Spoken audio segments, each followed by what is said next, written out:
She said in front of everyone. He's lucky I'm even giving him a chance to provide for me. Honestly, he should be grateful I don't trade up. Those exact words. Sharp, cold, calculated. And the room fell into that awkward hush that always follows cruelty that's too intentional to be a joke. I didn't react. Not a twitch. I just stared at the condensation sliding down my glass and let the laughter of her friends, forced and uncomfortable, wash over me. If there's one thing I've learned, it's that narcissists don't explode first. They test the boundaries, one cut at a time, to see how much blood you'll give them before you walk away. My name is Ethan, and she was my wife. Not just a girlfriend or fiancée, my wife of 2 years. Her name was Marissa, and she had this uncanny ability to make every room bend around her ego. She crafted her persona carefully. The girl who always got the best, the girl who upgraded everything, cars, handbags, vacations, even people. And apparently, I was just another accessory she thought she could upgrade whenever she wanted. The sick thing is that on the surface, we looked perfect. I had a stable career as a project manager for a growing tech firm. I made steady money, not flashy, but dependable. And she thrived on dependability, the way someone thrives on a trampoline, only so they can bounce higher off it. But her friends were the engine behind her ego. Every decision she made was filtered through their approval. She cared more about their admiration than the marriage we supposedly built together. That night, we were celebrating a pre-closing dinner for the new luxury townhouse she'd been pressuring me to buy with her. A place we technically couldn't afford unless I took on the lion's share of the financial load. She told everyone at the table, her friends who lived far flashier lives than their bank accounts could support, that we were finalizing the mortgage the next morning. It wasn't the house itself that bothered me. It was watching her treat the whole thing like a trophy she'd display for her social circle, while treating me like the price tag she intended to peel off later. But even then, I tried to give her the benefit of the doubt. Stress, insecurities, external pressure, excuses I'd been feeding myself like a slow poison. It wasn't until the lie that everything snapped. 2 days before the signing, I found a series of messages on her laptop. She had left it open on the kitchen counter while she showered, something she never did. Normally that device was locked tighter than a vault. I wasn't snooping. I didn't need to. The conversation was glowing on the screen, like a neon sign screaming at me. It was between her and her closest friend, Tara. And the first message I saw was, "Once the house is in my name, I'm done. I need a man who fits the life I should have. He'll help with the mortgage until I'm stable, and then I'm out. I deserve better. Not we. Not our life. Just hers." Then another message from her followed. "He's boring, but useful. Let him think it's for us." Useful. I stood there, staring at the words, feeling something inside me go silent. Not break. Breaking implies emotion. No. What I felt was stillness, like the calm that settles right before a controlled detonation. Marissa had been building a life with me only so she could discard me once she had a house she couldn't otherwise afford. It wasn't impulsive. It wasn't emotional. It was strategic. A plan. A plan I was supposed to fund. The irony was that I had been preparing to surprise her. I had savings set aside. I had rearranged financial priorities. I was ready to stretch myself thin because I thought we were building a future. But the future she was building didn't include me. And the more I scrolled, the clearer the timeline became. She wanted to file for divorce within 6 months of closing, so she could argue the home was marital property and stick me with the remainder of the mortgage. She was already researching lawyers. She had drafts of emails she planned to send. She even wrote a list of narratives she could use to justify leaving. Claims that I wasn't emotionally supportive, that I was too frugal, too predictable, too average. Average. That one stung, but not because I believed it. Because she believed it, and had the arrogance to weaponize it. I closed the laptop without a sound. I remember walking to the balcony, staring out over the city lights, and thinking, she thinks I'm predictable. She thinks I'll just go along with this. She thinks she's already won. And in that moment, something shifted. A quiet, calculated decision. I wasn't going to confront her. I wasn't going to fight. I wasn't even angry. Not in the explosive way she probably expected. I was going to comply. Exactly as she wanted. Down to the letter. She wanted me calm. I'd be calm. She wanted me agreeable. I'd be agreeable. She wanted me to play the part of the man who didn't know what was happening. I'd play it better than she ever imagined. Because when someone builds their entire life around appearances, the most devastating thing you can do is let them publicly destroy their own image with their own plan. The next morning, I kissed her lightly on the temple as she drank her latte, just the way she liked it. I told her the house was a good idea. I told her I trusted her vision. I told her I was excited to take this next step together. And she smiled, pleased, smug, convinced she had me exactly where she wanted me.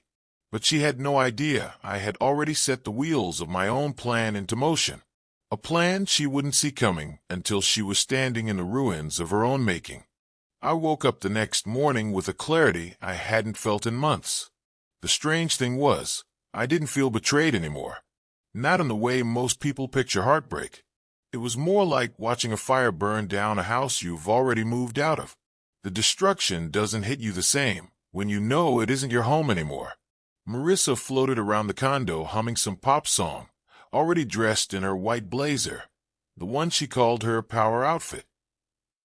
She looked like she was about to give a TED Talk on how to manipulate a husband into financial servitude. Every time she passed me, she flashed that smile. Polished, self-assured, victorious. But inside, I wasn't her victim anymore. I wasn't even her husband in the emotional sense. I was a man preparing for a performance, and she had handed me the script. We were supposed to meet her friends and her parents before heading to the mortgage office. She insisted on turning the signing into a mini celebration, as if she were being awarded some prestigious title, woman who successfully leveled up. She wanted everyone to witness her stepping into the life she believed she deserved. Perfect. The more witnesses, the better. On the drive there, she kept going on about where she wanted the designer bar cart to go, how she planned to convert the guest bedroom into an influencer-style content space, and why she wanted a marble dining table even if it was impractical. I nodded at all the right moments. I even asked questions to keep her talking. Every word she spoke only inflated her confidence. Every detail she shared built the illusion she was so proud of. Illusions are fragile. I already knew exactly where to tap. The brunch spot was predictably loud and trendy, packed with people trying to convince strangers they lived better lives than they actually did. Marissa thrived in places like this. The second she walked in, she transformed into the curated version of herself. Chin up, shoulders back, every step purposeful. Her friends were waiting with mimosas in hand, ready to shower her with congratulations for a house they hadn't even seen yet. When she introduced me, she squeezed my arm a little too tightly. A reminder, play your part. I did. Her mother, a woman who treated status like oxygen, clapped her manicured hands and said how proud she was of Marissa securing such a promising lifestyle. Not securing a marriage, not securing a partnership, a lifestyle. As if I were a subscription service she could brag about. I didn't react. I didn't need to. We talked, we ate, we smiled. It all felt like the calm before a storm, only I wasn't the one standing in its path. They were. Then Marissa's best friend Tara leaned in and said, "You must be proud you can give her this kind of life." She said it with that condescending sweetness that only people who think they're winning dare to use. "Of course," I said softly. "It's exactly what she's always wanted." Marissa beamed, thinking I meant it the way she wanted it to sound. But I knew the truth. That house was her golden ticket, the thing she planned to use to launch herself into a new life once I had fulfilled my financial role. Tara knew it. Marissa knew it.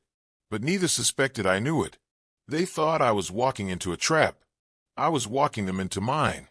Finally, it was time. The mortgage office was in one of those modern buildings with glass walls and high ceilings, the kind that always feels colder than it looks.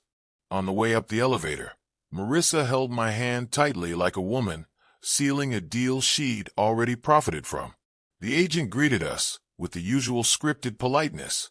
A middle-aged man, pleasant, professional. He had no idea the theater he was about to witness. We sat down at a large mahogany table. 2 thick stacks of documents waited for us. Marissa hardly glanced at them. She just smoothed her blazer, adjusted her hair, and looked around the room as though picturing herself giving interviews about the journey of acquiring her dream home. "Let's get started," she said, crossing her legs like some corporate queen. The agent smiled and began his explanation. The loan terms, the monthly payment structure, the interest rate, the shared liabilities. I kept nodding like everything was exactly as planned. "So," he concluded, "if both of you sign here, here, and here, you'll officially co-own the property." Co-own.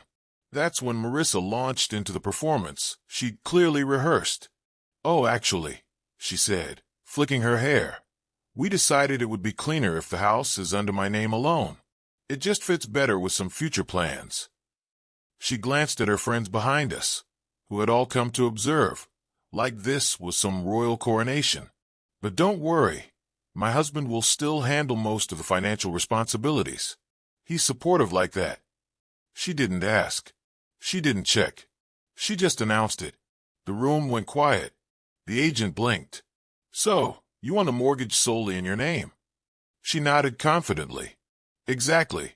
He'll sign as a guarantor, though." And that's when I finally made my move. I leaned forward, calm, steady, and said, "Actually, I won't." Marissa's smile froze. "What? I won't be signing anything today," I repeated. "Not as a co-owner. Not as a guarantor. Not as anything." Her eyes darted like a cornered animal. She laughed, confused. "What are you talking about? We've planned this for weeks." I shook my head gently. "No, you planned something very different. I just let you think I was going along with it." Her friends shifted uncomfortably. Tara whispered something under her breath. I pulled out my phone, tapped the screen, and slid it across the table. There, glowing brightly and impossible to deny, were screenshots of her messages. All of them. The plans, the insults, the timeline for divorce, the upgrade she thought she deserved. The color drained from her face so fast, it was like watching glass shatter in real time. How this isn't?" Her voice cracked, then completely disintegrated. The agent awkwardly stood. "I think it's best if we reschedule this meeting." Her mother stormed forward, grabbed the phone, and whispered a vicious, "Marissa, what did you do?" But it was too late. The illusion she'd built so carefully had collapsed in front of the very audience she wanted to impress. Chaos erupted. Her friends gasped, whispered, took a step back from her like she was contagious. Her father looked horrified. Tara tried to quietly slip her purse over her shoulder and leave before she got dragged into the implosion. Marissa reached for me, desperation gripping her voice. "Ethan, wait, I can explain." But I was already standing. She planned to humiliate me privately. I let her humiliate herself publicly. And the best part? I didn't raise my voice. I didn't insult her.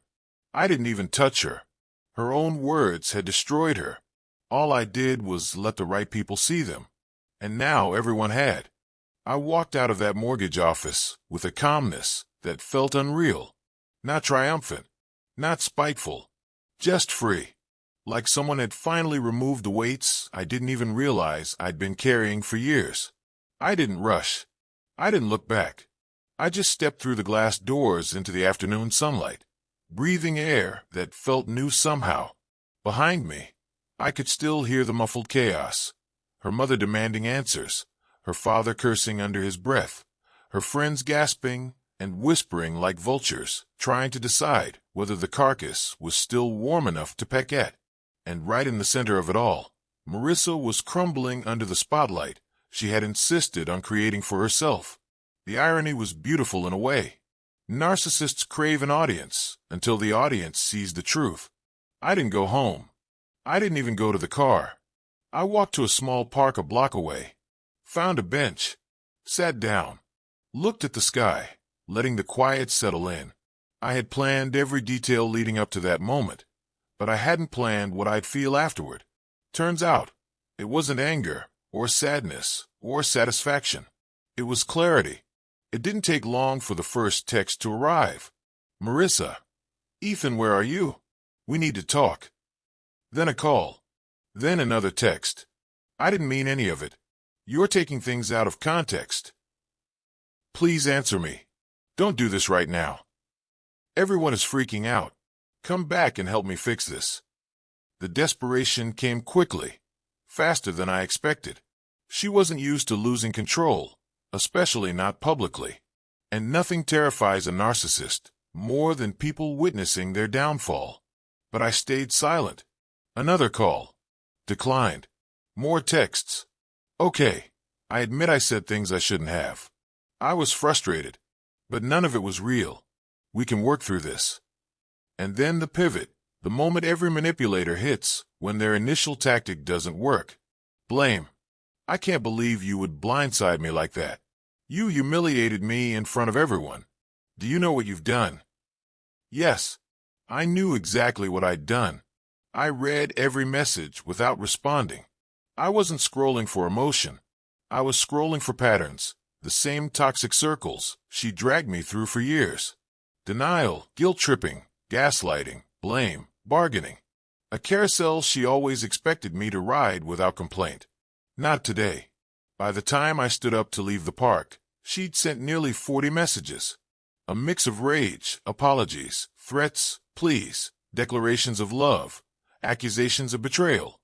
Every possible emotional flavor thrown at the wall, hoping something would stick. Nothing did. I took my time walking to the parking garage, letting the silence of my decisions settle deeper into my chest. By the time I reached my car, I already knew what came next. The final silence. There are only two ways to end a relationship with a narcissist. You let them scream their way out of your life, or you close the door quietly and permanently. I chose the latter. I drove home, ignoring the buzzing of my phone the entire way. When I walked through the door of our condo, her temporary palace, as she once called it, everything looked different. Not physically, but in the way a place changes once you no longer see a future inside it. It was a holding cell waiting for release. Her laptop was still on the counter from earlier that morning. I placed my phone beside it, opened a folder I had prepared the night before, and uploaded the screenshots, all of them, to a shared drive accessible only by her immediate family. Her parents had defended her for years, enabled her, protected her image, ignored every manipulative pattern she displayed. But the world she built for them was made of lies. It was time they saw the truth. And so, with the same calm I carried all day, I sent a single email. "For your awareness, Ethan." No explanation, no anger, no narrative, just the truth, in her own words, delivered to the people whose approval she cared about more than anything. 5 minutes later, my phone exploded with new messages. Her mother: "We need to talk immediately." Her father: "Return my call now." Marissa: "Why would you do that? You're trying to destroy me." Marissa again: "Please, please don't do this. I'm begging you. I'll explain. I swear it wasn't what it looked like." Seconds later: "You're a monster. Then, we can make this right. Don't leave. Please." But I had already packed a suitcase, just the essentials. Documents, clothes, laptop, the things that belonged to me, not to us. There was nothing of us left.